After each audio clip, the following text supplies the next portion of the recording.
Welcome to this segment in which I'm going to show you the importance of getting your readers, the people who will read your book advertisement, to start acting right now.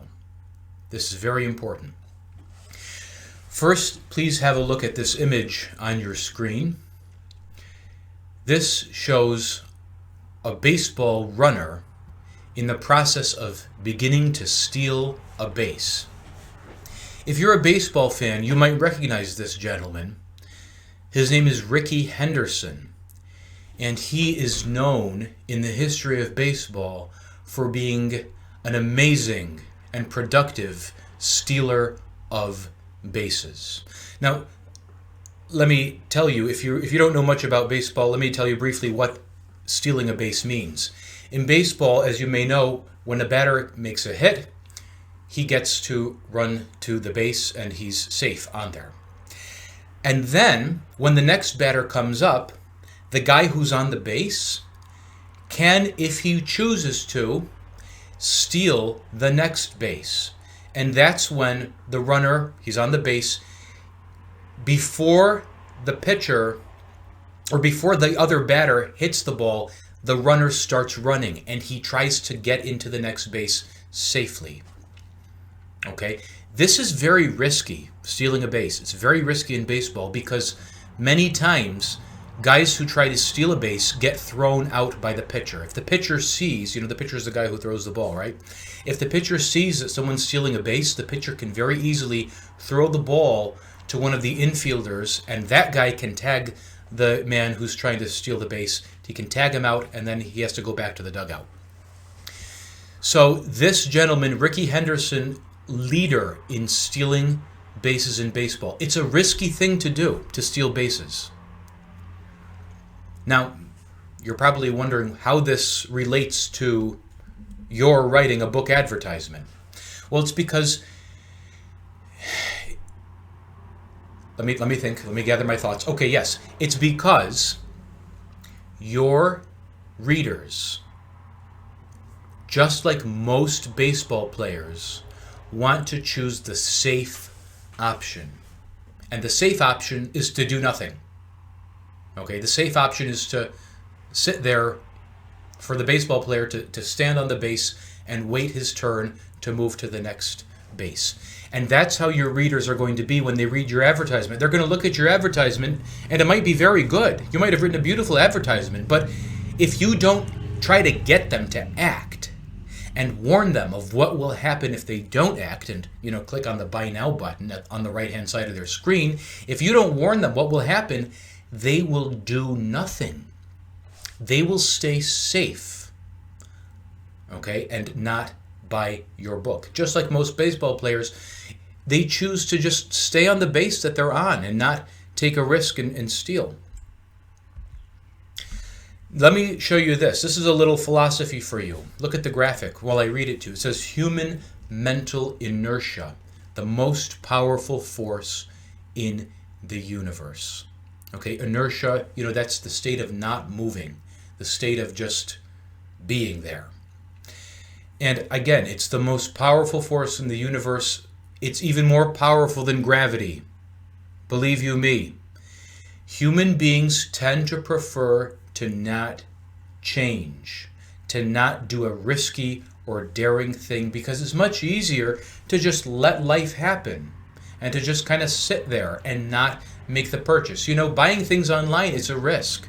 Buying anything is a risk because maybe you won't like it once you finally get it. Maybe it'll arrive to you broken or in bad condition. Maybe, let's say you're buying a car. What if the car breaks down on you in 2 months? Okay, there's always a risk. What if you buy a house and then a year after you've bought the house, you find that the roof is leaking, right and left and center? Okay, it's always a risk to buy something, and people prefer generally not to act. And when you're writing your book advertisement, you are going to have to go up against the most powerful force in the universe, which is human mental inertia. You've got to get people moving. Look at this graphic. It says, the road to hell is paved with good intentions. You've probably heard this from a parent or a teacher or somebody like that in your life. And again, it's this saying is perfect because it shows you that people do want to do good things. They do want to make purchases. They do want to buy books that will help them. They want to buy products and services that will make their lives easier or better or more comfortable. But people tend to say, well, maybe I'll buy it some other time. Maybe I'll buy it tomorrow. Maybe I'll buy it next week. Or maybe I don't really need this book or this product, whatever. People have good intentions all the time. You do and I do. And often we put those good intentions off to the side and we don't act on them.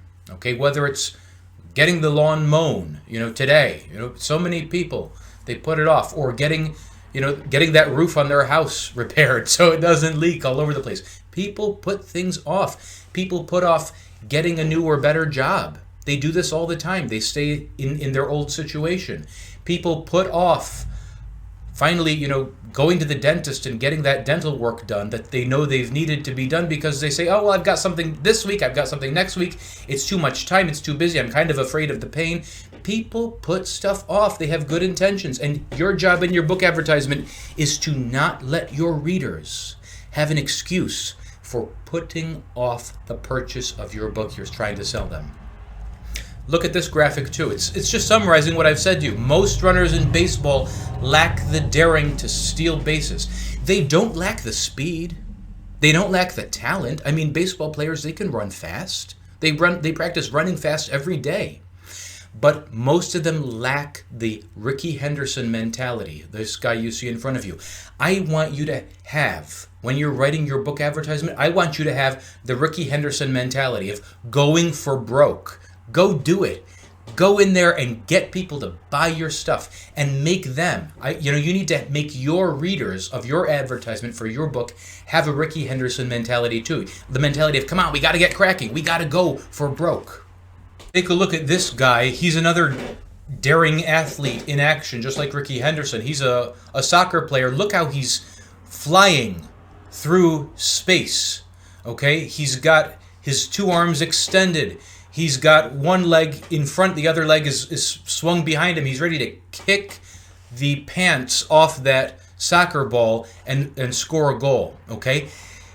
You need to have his mentality when you're writing your advertisement. You've got to have your goal in front of you. Your goal is to get the people reading your book advertisement to act, to buy your book.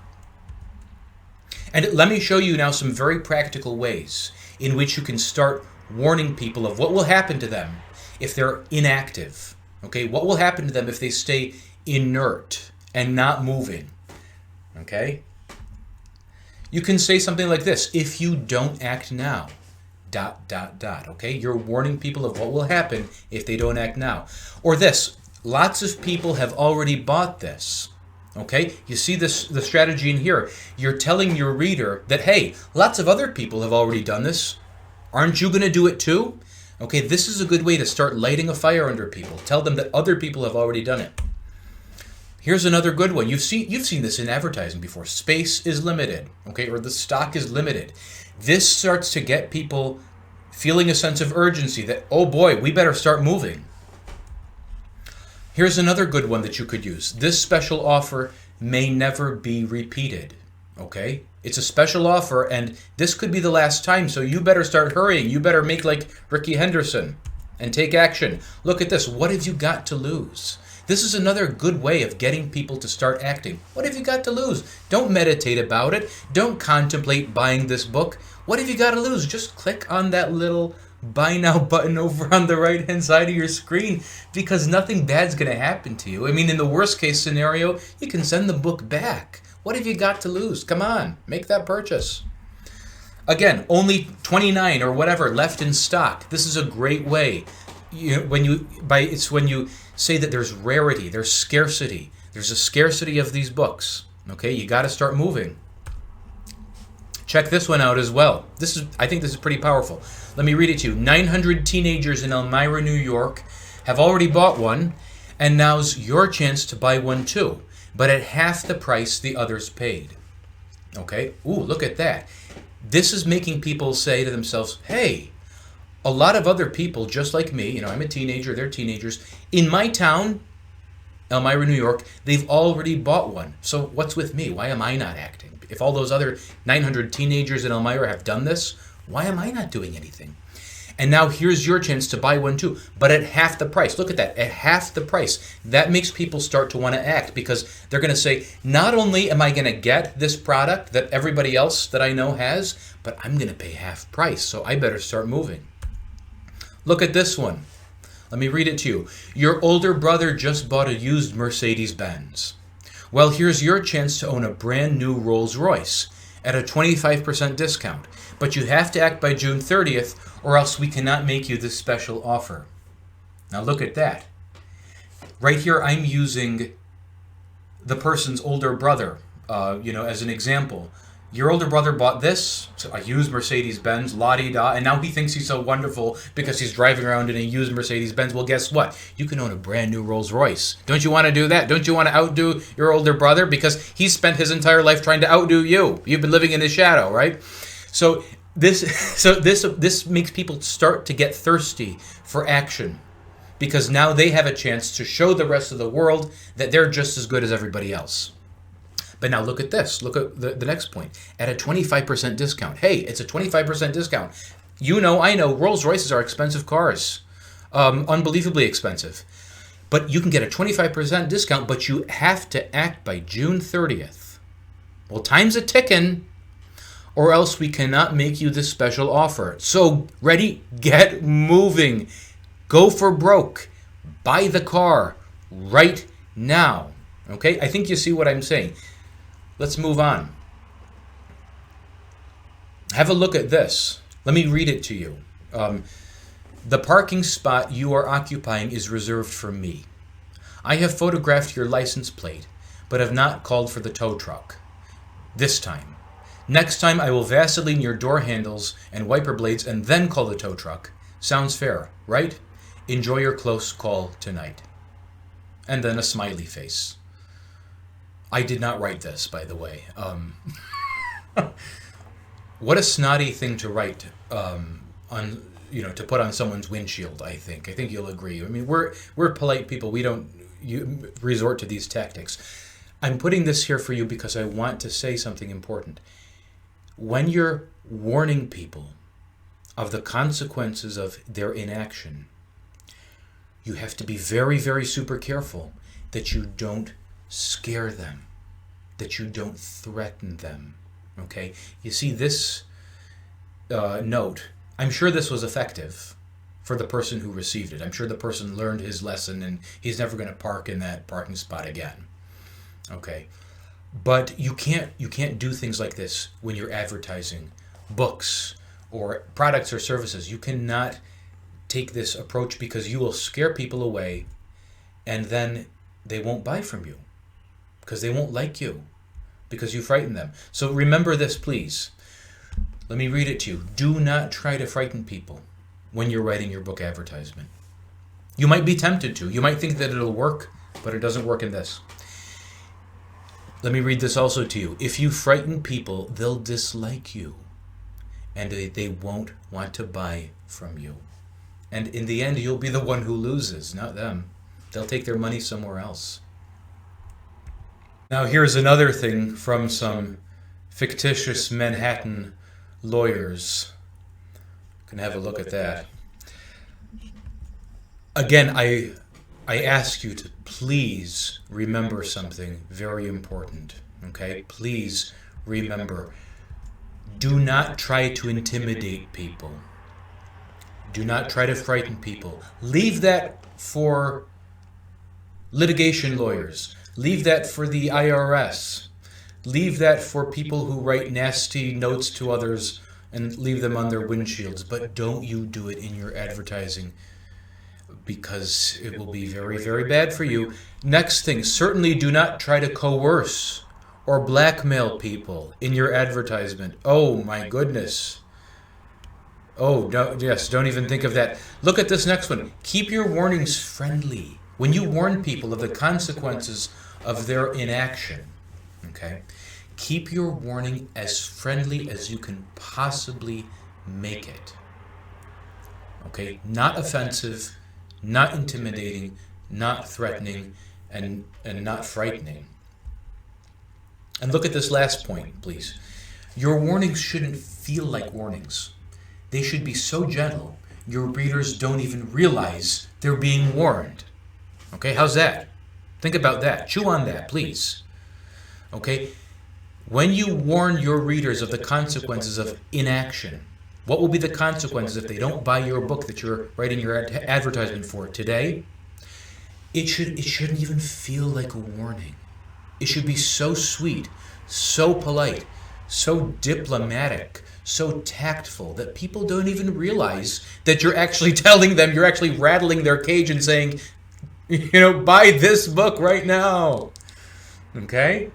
Here's a little recap now of what you've just learned about warning your readers of the consequences of inaction. Let me read it to you. It says, you need to warn your readers of the consequences of inaction. Remember, the most powerful force in the universe is not gravity. It is human mental inertia. And now let me show you a few more ways to light a fire beneath your readers so you can get them acting. Check this out. Let me read it to you. Join the millions of Americans who've shed massive pounds with this little diet and exercise book. But hurry, swimsuit season's just 2 months away. You see how I'm lighting a fire? Hurry, swimsuit season's just 2 months away. So ready? You got to get this book. You got to get it today, because if you get it today, by swimsuit season, which is in 2 months' time, you'll be looking like you belong on the show Baywatch.